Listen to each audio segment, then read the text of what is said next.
Hello guys, good morning. আজ আমি এসেছিলাম জলপাইগুড়ি ডিএম অফিসে আমার বাইকের লাইসেন্সের জন্যে। তিস্তা উদ্যানের ব্যাপারে অনেক শুনেছিলাম। তিস্তা উদ্যান নাকি অনেক ফেমাস। আমার জানা ছিল না ডিএম অফিসের পাশেই তিস্তা উদ্যান, কারণ আমি তিস্তা উদ্যানে কোনো দিন আসিনি। ডিএম অফিসে যাওয়ার সময় যখন দেখলাম তিস্তা উদ্যান পাশেই রয়েছে, তখন ভাবলাম একটু তিস্তা উদ্যানে ঢুকেই দেখি কেমন জায়গা। তারপর টিকিট কাউন্টার থেকে টিকিট কেটে ঢুকে পড়লাম তিস্তা উদ্যানে। আমার সেমন খাস লাগেনি। আমাদের ওদলাবাড়ির মতো ছোট পার্কে যে সমস্ত জিনিস রয়েছে সেমনই তিস্তা উদ্যানেও রয়েছে।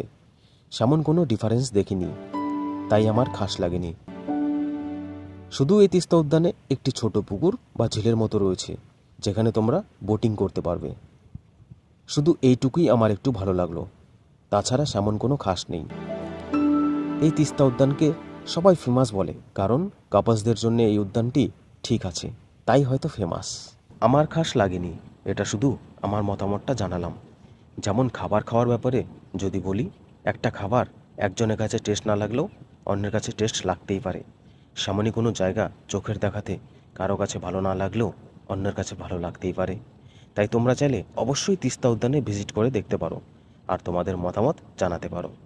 সো দেখা হচ্ছে পরের ভিডিওতে। ততক্ষণের জন্যে